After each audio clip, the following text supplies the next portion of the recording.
ಪರಿಷತ್ ಚುನಾವಣೆಯಲ್ಲಿ ಮೈತ್ರಿ ಅಭ್ಯರ್ಥಿಗಳ ಗೆಲುವಾಗಿದೆ. ದಕ್ಷಿಣ ನೈಋತ್ಯ ಪದವೀಧರ ಕ್ಷೇತ್ರಗಳಲ್ಲಿ ಗೆಲುವನ್ನು ದಾಖಲಿಸಿದ್ದಾರೆ. ಪರಿಷತ್ನ ಚುನಾವಣೆಯಲ್ಲಿ ಮೈತ್ರಿ ಅಭ್ಯರ್ಥಿಗಳೇ ಮೇಲುಗೈಯನ್ನು ಸಾಧಿಸಿದ್ದಾರೆ. ನೋಡಿ, ದಕ್ಷಿಣ ನೈಋತ್ಯ ಶಿಕ್ಷಕರ ಕ್ಷೇತ್ರ, ನೈಋತ್ಯ ಪದವೀಧರ ಕ್ಷೇತ್ರಗಳಲ್ಲಿ ಗೆಲುವನ್ನು ಬಾರಿಸಿದ್ದಾರೆ. ಮೊದಲ ಪ್ರಾಶಸ್ತ್ಯದ ಮತಗಳಲ್ಲೇ ಮೈತ್ರಿ ಅಭ್ಯರ್ಥಿಗಳು ವಿಜಯಶಾಲಿಯಾಗಿದ್ದಾರೆ. ದಕ್ಷಿಣ ಶಿಕ್ಷಕರ ಕ್ಷೇತ್ರದಲ್ಲಿ ಮೈತ್ರಿ ಅಭ್ಯರ್ಥಿ ವಿವೇಕಾನಂದ ಜೈಬೇರಿಯನ್ನು ಬಾರಿಸಿದ್ದಾರೆ. ಜೆಡಿಎಸ್ನಿಂದ ವಿವೇಕಾನಂದ, ಕಾಂಗ್ರೆಸ್ ಅಭ್ಯರ್ಥಿ ಮರಿತಿಬ್ಬೇಗೌಡ ಸೋಲನ್ನು ಕಂಡಿದ್ದಾರೆ. ಜೆಡಿಎಸ್ನಲ್ಲಿದ್ದಂಥವರು ಕಾಂಗ್ರೆಸ್ ಬಂದು ಸ್ಪರ್ಧೆ ಮಾಡಿದರು. ನೈಋತ್ಯ ಶಿಕ್ಷಕರ ಕ್ಷೇತ್ರದಲ್ಲೂ ಕೂಡ ಈಗ ಮೈತ್ರಿ ಅಭ್ಯರ್ಥಿಗೆ ಗೆಲುವಾಗಿದೆ. ನೋಡಿ, ಮರಿತಿಬ್ಬೇಗೌಡರು 4 ಬಾರಿ ಗೆದ್ದಂಥವರು ಜೆಡಿಎಸ್ನಲ್ಲಿದ್ದುಕೊಂಡು, ಆದರೆ ಈ ಬಾರಿ ಕಾಂಗ್ರೆಸ್ಗೆ ಬಂದು ಸೋಲನ್ನು ಕಂಡಿದ್ದಾರೆ. ನೈಋತ್ಯ ಶಿಕ್ಷಕರ ಕ್ಷೇತ್ರದಲ್ಲಿ ಮೈತ್ರಿ ಅಭ್ಯರ್ಥಿ ಭೋಜೇಗೌಡ ಮತ್ತೆ ಗೆಲುವನ್ನು ದಾಖಲಿಸಿದ್ದಾರೆ. ಈ ಹಿಂದೆ ಕೂಡ ಅವರು ಗೆದ್ದಿದ್ರು, MLC ಆಗಿದ್ದರು. ಈಗ 2ನೇ ಬಾರಿಗೆ ಕಾಂಗ್ರೆಸ್ ಅಭ್ಯರ್ಥಿ KK ಮಂಜುನಾಥ್ ಸೋಲನ್ನು ಅನುಭವಿಸಿದ್ದಾರೆ.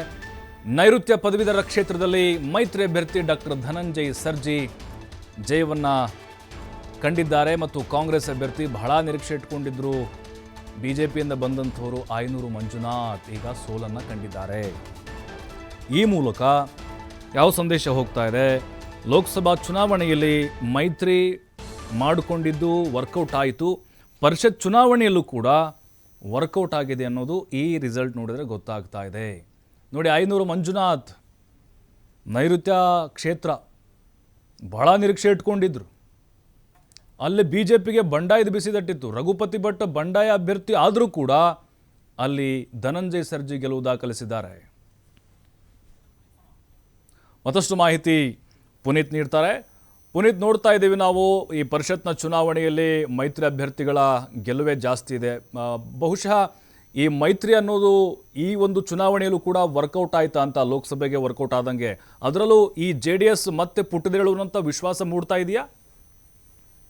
ಖಂಡಿತವಾಗಿ ಪ್ರಭು. ಯಾಕೆಂತ ಹೇಳಿದ್ರೆ ಈಗ ಏನು ಲೋಕಸಭಾ ಚುನಾವಣೆ ಇರಬಹುದು, ಜೊತೆಗೆ ಈಗ ನಡೆದಿರುವಂತಹ ನೈಋತ್ಯ ಪದವೀಧರರ ಒಂದು ಕ್ಷೇತ್ರ ಇರಬಹುದು, ಜೊತೆಗೆ ದಕ್ಷಿಣ ಶಿಕ್ಷಕರ ಕ್ಷೇತ್ರ ಇರ್ಬೋದು, ಜೊತೆಗೆ ನೈಋತ್ಯ ಶಿಕ್ಷಕರ ಕ್ಷೇತ್ರ ಇರ್ಬೋದು.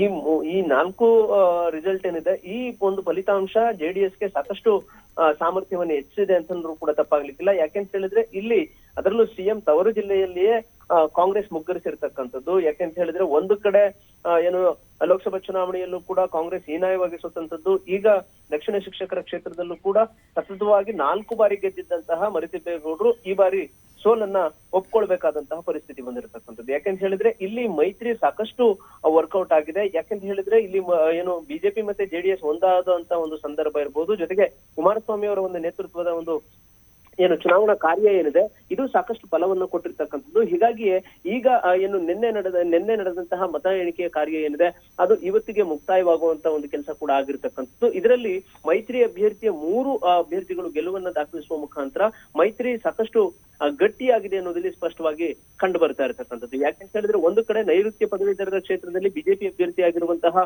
ಡಾಕ್ಟರ್ ಧನಂಜಯ ಸರ್ಜಿ ಏನಿದ್ದಾರೆ, ಇವರು ಗೆಲುವನ್ನ ತಮ್ಮದಾಗಿಸಿಕೊಂಡಿರ್ತಕ್ಕಂಥದ್ದು. ಮತ್ತೊಂದು ಕಡೆ ದಕ್ಷಿಣ ಶಿಕ್ಷಕರ ಕ್ಷೇತ್ರದಲ್ಲಿ ಮರಿತಿಬ್ಬೇಗೌಡರನ್ನ ಸೋಲಿಸಿ ಇಲ್ಲಿ ವಿವೇಕಾನಂದ ತಮ್ಮ ಗೆಲುವನ್ನ ದಾಖಲಿಸಿಕೊಂಡಿರ್ತಕ್ಕಂಥದ್ದು. ಮತ್ತೊಂದು ಕಡೆ ನೈಋತ್ಯ ಶಿಕ್ಷಕರ ಕ್ಷೇತ್ರದಲ್ಲೂ ಕೂಡ ಭೋಜೇಗೌಡ ಏನಿದ್ದಾರೆ, ಇವರು ಗೆಲುವನ್ನ ದಾಖಲಿಸಿರ್ತಕ್ಕಂಥದ್ದು. ಹೀಗಾಗಿ ಇಲ್ಲಿ ಸಂಪೂರ್ಣವಾಗಿ ಈ ಎಲ್ಲಾ ಚುನಾವಣೆಗಳಲ್ಲಿ ಕಾಂಗ್ರೆಸ್ ಮುಗ್ಗರಿಸಿರ್ತಕ್ಕಂಥದ್ದು. ಇದು ಕಾಂಗ್ರೆಸ್ಗೆ ಸಾಕಷ್ಟು ತೀವ್ರವಾದಂತಹ ಮುಖಭಂಗವನ್ನು ಕೂಡ ಉಂಟು ಮಾಡಿರ್ತಕ್ಕಂಥದ್ದು.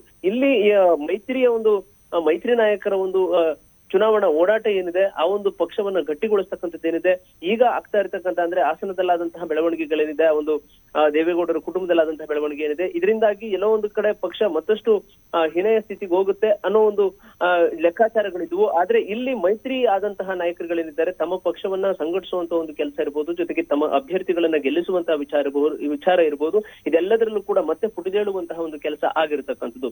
ಕುಮಾರಸ್ವಾಮಿ ಅವರು ಒಂದು ಕಡೆ ಸಾಕಷ್ಟು ಮತಗಳನ್ನು ತೆಗೆದುಕೊಳ್ಳುವ ಮುಖಾಂತರ ಅಲ್ಲಿ ಗೆಲುವನ್ನು ದಾಖಲಿಸಿದ್ರೆ, ಮೈಸೂರು ಭಾಗದಲ್ಲೂ ಕೂಡ ಮೈತ್ರಿ ಅಭ್ಯರ್ಥಿ ಗೆಲುವನ್ನು ದಾಖಲಿಸಿರ್ತಕ್ಕಂಥದ್ದು. ಜೊತೆಗೆ ಈ ಒಂದು ಶಿಕ್ಷಕರ ಕ್ಷೇತ್ರದಲ್ಲೂ ಕೂಡ ಮೈತ್ರಿ ಅಭ್ಯರ್ಥಿಗಳು ಗೆಲುವನ್ನು ದಾಖಲಿಸುವ ಮುಖಾಂತರ ಮತ್ತೆ JDS ಸಾಕಷ್ಟು ಗಟ್ಟಿಯಾಗಿ ನೆಲೆಯೂರತಕ್ಕಂಥ ಒಂದು ಕೆಲಸ ಈಗ ಈ ಒಂದು ಫಲಿತಾಂಶದಿಂದ ಆಗ್ತಾ ಇರತಕ್ಕಂಥದ್ದು. ಪ್ರಭು, ಥ್ಯಾಂಕ್ ಯು ಪುನೀತ್ ಮಾಹಿತಿಗಾಗಿ.